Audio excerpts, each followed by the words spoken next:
1997년 11월, 대한민국 경제에 전례 없는 위기가 찾아왔습니다. 달러당 환율이 하루가 다르게 치솟으며 금융시장이 요동쳤습니다. 11월 초만 해도 900원대였던 환율이 순식간에 1000원을 돌파했습니다. 외국인 투자자들이 한국 시장에서 자금을 빼내기 시작했습니다. 증권시장에서는 매일 수천억 원의 외화가 빠져나갔습니다. 한국은행은 외환보유고를 동원해 환율 방어에 나섰습니다. 하지만 시장의 달러 수요는 상상을 초월하는 수준이었습니다. 11월 중순, 환율은 하루에 100원씩 뛰어오르는 초유의 사태가 벌어졌습니다. 한국은행 딜링룸은 24시간 비상체제로 전환되었습니다. 외환 딜러들은 밤낮 없이 달러 매도 주문을 쏟아냈습니다. 하루에 수십억 달러씩 외환 보유고가 녹아내리기 시작했습니다. 9월 말 300억 달러였던 외환 보유고는 빠르게 줄어들었습니다. 10월 말에는 이미 250억 달러 수준으로 떨어진 상태였습니다. 한국은행 총재는 긴급대책회의를 연일 소집했습니다. 재정경제원과 한국은행 간 긴급 한라인이 가동되었습니다. 11월 19일, 환율이 1100원을 돌파하며 공포가 확산되었습니다. 시중은행들은 달러 확보를 위해 해외 차입에 매달렸습니다. 하지만 국제금융시장에서 한국의 신용등급이 급락했습니다.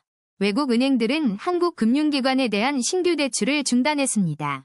기존 단기 차입금마저 만기 연장을 거부하는 상황이 벌어졌습니다. 한국은행은 남은 외환보유고로 최후 방어선을 구축했습니다. 11월 20일, 외환보유고는 200억 달러 아래로 떨어졌습니다. 이 중 실제 사용 가능한 금액은 절반에도 미치지 못했습니다. 한국은행 내부에서는 외환보유고 고갈 시점을 계산하기 시작했습니다. 최악의 경우 12월 초면 모든 달러가 바닥날 것으로 예상되었습니다. 11월 21일, 정부는 마침내 국제통화기금 지원을 요청하기로 결정했습니다. 하지만 IMF 협상이 타결되기까지는 시간이 필요했습니다. 그 사이에도 환율은 계속 상승하며 1200원을 향해 치솟았습니다. 한국은행은 선별적 개입으로 전략을 수정할 수밖에 없었습니다. 더 이상 전면적인 환율 방어는 불가능한 상황이었습니다. 11월 말, 외환보유고는 100억 달러 선마저 위협받았습니다. 한국은행의 방어작전은 사실상 한계에 도달한 상태였습니다. 12월 3일, IMF와의 구제금융 협상이 극적으로 타결되었습니다. 하지만 환율 안정까지는 아직 험난한 여정이 남아있었습니다. 한국은행의 외환보유고 방어작전은 결국 시간을 버는 싸움이었습니다. 그 시간 동안 정부는 IMF 지원이라는 최후의 선택을 준비할 수 있었습니다. 1997년 외환위기는 한국 경제에 뼈아픈 교훈을 남겼습니다. 외환보유고의 중요성과 금융 안정성의 가치를 깨닫게 된 계기였습니다. 1997년 11월, 한국은행 딜링룸은 전쟁터를 방불케 했습니다. 환율이 연일 사상 최고치를 경신하고 있었죠. 11월 17일, 달러당 원화 환율이 1000원을 돌파했습니다. 불과 한 달 전만 해도 900원대였던 환율이었죠. 외환시장에서는 달러를 사려는 주문이 폭주했습니다. 기업들이 앞다투어 달러 확보에 나섰기 때문입니다. 한국은행은 보유한 외환을 시장에 풀어 환율 방어에 나섰습니다. 하루에도 수억 달러씩 투입됐죠. 하지만 시장의 달러 수요는 끝이 없었습니다. 외환 보유고는 매일 눈에 띄게 줄어들기 시작했습니다. 11월 19일, 환율은 1100원을 넘어섰습니다. 시장에서는 패닉이 확산되고 있었습니다. 한국은행 총재는 긴급회의를 소집했습니다. 외환보유고가 위험 수준까지 떨어진 상황이었죠. 당시 한국의 외환보유고는 약 300억 달러 수준이었습니다. 하지만 실제 사용 가능한 금액은 훨씬 적었죠. 단기 외채 상환에 필요한 금액을 제외하면 실질적으로 쓸 수 있는 돈은 100억 달러도 안 됐습니다. 외환 딜러들은 밤낮 없이 해외 금융기관들과 통화했습니다. 달러를 빌려달라고 요청하기 위해서였죠. 하지만 해외 은행들의 반응은 냉담했습니다. 한국의 신용등급이 급락하면서 돈을 빌려주려는 곳이 없었죠. 11월 20일, 환율은 1200원을 돌파했습니다. 불과 한 달 만에 30% 이상 폭등한 것입니다. 수출 기업들은 환차익을 보았지만 수입 기업들은 막대한 손실을 입었습니다. 원자재 가격이 급등했죠. 정유사들은 원유 수입 대금 지불에 어려움을 겪었습니다. 달러가 부족해 결제를 미루는 상황이 발생했죠. 항공사들도 마찬가지였습니다. 유류비 부담이 급증하면서 국제선 운항을 줄이기 시작했습니다. 한국은행은 외환 방어를 위해 금리를 급격히 인상했습니다. 콜금리가 하루 만에 2배로 뛰었죠. 높은 금리로 외국 자본을 유치하려는 전략이었습니다. 하지만 효과는 미미했습니다. 오히려 고금리는 국내 기업들의 자금난을 더욱 악화시켰습니다. 대출이자 부담이 급증했기 때문이죠. 11월 21일 정부는 국제통화기금 IMF에 구제금융을 신청하기로 결정했습니다. 하지만 IMF 자금이 들어오기까지는 시간이 필요했습니다. 그 사이 외환보유고는 계속 줄어들고 있었죠. 한국은행은 최후의 수단으로 금보유고 매각을 검토했습니다. 하지만 이마저도 쉽지 않았습니다. 금을 현금화하는 데는 시간이 걸렸고 금매로 팔면 손해를 볼 수밖에 없었습니다. 외환시장에서는 소문이 돌기 시작했습니다. 한국은행의 외환보유고가 바닥났다는 이야기였죠. 이 소문은 환율을 더욱 끌어올렸습니다. 11월 24일 환율은 1,300원을 넘어섰습니다. 외환 딜러들은 극도의 스트레스에 시달렸습니다. 매일 수십억 달러가 오가는 전쟁 같은 상황이었죠. 일부 딜러들은 과로로 쓰러지기도 했습니다. 밤샘 근무가 일상이 된 지 오래였습니다. 한국은행 총재는 대국민 담화를 발표했습니다. 외환 사정이 어렵지만 극복할 수 있다고 강조했죠. 하지만 시장은 믿지 않았습니다. 환율은 계속 상승했고 외환 보유고는 계속 감소했습니다. 11월 말 한국의 외환 보유고는 100억 달러 아래로 떨어졌습니다. 사실상 고갈 직전이었죠. 정부는 긴급 외환 통제 조치를 발표했습니다. 해외여행 시 환전 한도를 대폭 축소했습니다. 기업들의 해외 송금도 엄격히 제한했습니다. 달러 유출을 최소화하기 위한 조치였죠. 12월 초 환율은 1,400원을 돌파했습니다. 두 달 만에 50% 이상 폭등한 것입니다. 한국은행의 외환 방어 작전은 사실상 실패로 끝났습니다. 이제 남은 것은 IMF 구제금융뿐이었죠. 외환 보유고 고갈은 한국 경제가 얼마나 취약했는지를 적나라하게 보여준 사건이었습니다. 이 위기를 계기로 한국은 외환 보유고 관리의 중요성을 뼈저리게 깨닫게 됩니다. 다음 편에서 계속됩니다. 1997년 11월 중순 한국은행 딜링룸에는 긴장감이 감돌고 있었습니다. 환율이 연일 사상 최고치를 경신하며 달러당 1,000원을 향해 치솟고 있었죠. 11월 17일 환율은 달러당 997원을 기록하며 심리적 마지노선에 도달했습니다. 한국은행은 외환 보유고를 끌어모아 환율 방어에 총력을 기울이기 시작했습니다. 하지만 시장의 달러 수요는 끝없이 쏟아져 나왔고 방어선은 무너지고 있었죠. 외국인 투자자들은 한국 자산을 팔아치우며 달러로 환전에 빠져나갔습니다. 국내 기업들도 앞다투어 달러를 사들이며 환율 상승을 더욱 부채질했습니다. 한국은행 총재는 긴급회의를 소집해 외환 방어 전략을 재점검했습니다.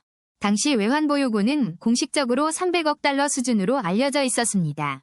하지만 실제 사용 가능한 외환은 그보다 훨씬 적은 상황이었던 것이죠. 많은 외환이 해외 지점에 묶여 있거나 즉시 동원할 수 없는 형태였습니다. 11월 19일 한국은행은 하루에만 20억 달러 이상을 시장에 쏟아부었습니다. 그러나 환율은 잠시 주춤하다가 다시 상승세를 이어가며 1,000원을 돌파했죠. 11월 20일 환율은 달러당 1,008원을 기록하며 역사적인 순간을 맞이했습니다.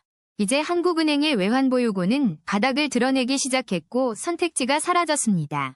정부는 비상대책회의를 열고 국제통화기금 지원 요청을 본격 검토하기 시작했죠.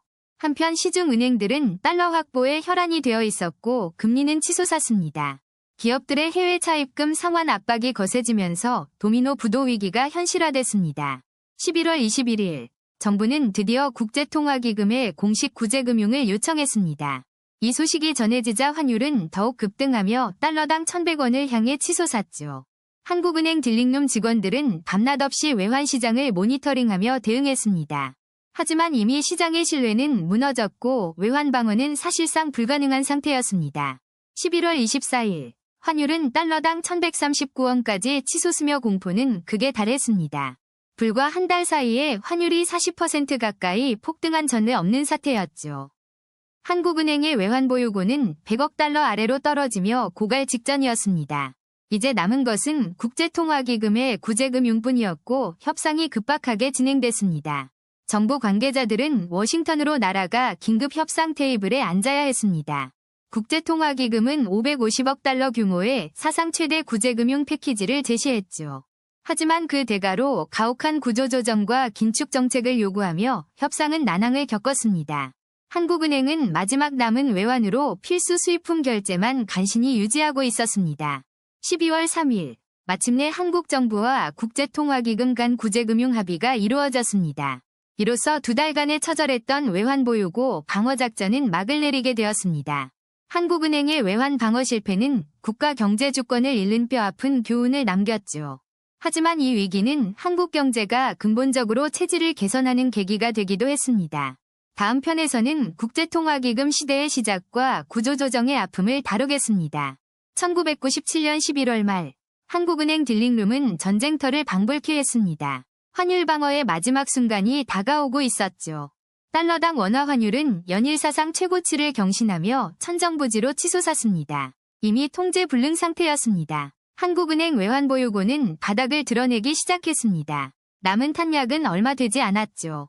11월 19일 환율은 달러당 1,000원을 돌파했습니다. 심리적 마지노선이 무너진 순간이었습니다. 한국은행은 하루에도 수십억 달러를 쏟아부으며 환율 방어에 나섰습니다. 하지만 역부족이었죠. 외환시장에서는 투기 세력들이 원화 매도 공세를 더욱 강화했습니다. 한국의 패배를 확신한 듯했습니다. 11월 20일 외환보유고는 공식적으로 100억 달러 아래로 떨어졌습니다. 사실상 고갈 직전이었죠. 이 금액으로는 단 며칠도 버티기 어려운 상황이었습니다. 국가 부도 위기가 현실로 다가왔습니다. 한국은행 총재는 긴급회의를 소집했습니다. 더 이상 환율 방어는 불가능하다는 결론에 도달했죠. 11월 21일 정부는 마침내 국제통화기금 IMF에 구제금융을 공식 요청하기로 결정했습니다. 이는 사실상 한국은행의 환율 방어 작전이 실패했음을 인정하는 것이었습니다. 굴욕적인 순간이었죠. 환율은 IMF 구제금융 요청 이후에도 계속 폭등했습니다. 시장의 불안감은 극에 달했습니다. 11월 말 환율은 달러당 1,100원을 넘어섰습니다. 불과 몇 달 전이 2배 수준이었죠. 한국은행 딜링룸 직원들은 무력감에 빠졌습니다. 아무리 노력해도 환율을 막을 수 없었으니까요. 외환보유고 고갈로 인해 수입 대금 결제조차 어려워졌습니다. 무역거래가 마비될 위기였습니다. 12월 초 환율은 달러당 1,500원에 육박했습니다. 공포는 사회 전체로 확산되었습니다. 기업들은 달러 확보를 위해 혈안이 되었습니다. 외화 부족으로 부도 위기에 몰린 곳이 속출했죠. 은행들도 외화 유동성 부족으로 해외 채무 상환에 어려움을 겪었습니다. 금융 시스템 전체가 흔들렸습니다. 한국은행은 IMF와 구제금융 조건을 협상하면서도 최소한의 환율 개입을 계속했습니다. 하지만 이미 시장의 신뢰는 바닥으로 떨어진 상태였습니다. 개입 효과는 미미했죠. 12월 3일 IMF와의 구제금융 협상이 타결되었습니다. 총 550억 달러 규모였습니다. 이는 당시 IMF 역사상 최대 규모의 구제금융이었습니다. 한국 경제의 심각성을 보여주는 지표였죠. 구제금융 합의 이후에도 환율은 한동안 불안정한 모습을 보였습니다. 시장은 여전히 위구심을 품었습니다. 12월 중순 환율은 달러당 1,700원을 넘어서며 최고점을 기록했습니다. 위기의 정점이었습니다. 한국은행의 외환보유고는 사실상 바닥났고 IMF 자금이 들어오기만을 기다리는 상황이었습니다. 12월 말 IMF 1차 자금이 도착하면서 외환보유고가 조금씩 회복되기 시작했습니다.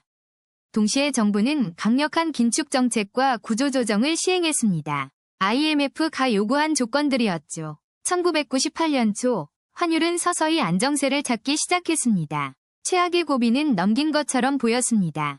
하지만 그 대가는 혹독했습니다. 수많은 기업이 도산했고 실업자가 거리로 쏟아져 나왔습니다. 한국은행의 환율 방어 실패는 많은 교훈을 남겼습니다. 외환보유고 관리의 중요성이 재확인되었죠. 이후 한국은 충분한 외환보유고 확보를 최우선 과제로 삼았습니다. 같은 실수를 반복하지 않기 위해서였습니다. 2008년 글로벌 금융위기 때 한국이 비교적 잘 대응할 수 있었던 것도 이때의 경험 덕분이었습니다. 1997년 외환위기는 한국 경제사에서 가장 아픈 기억으로 남아있습니다. 하지만 동시에 성장의 밑거름이 되었죠. 한국은행의 마지막 방어작전은 실패했지만 그 과정에서 얻은 교훈은 오늘날까지 살아있습니다.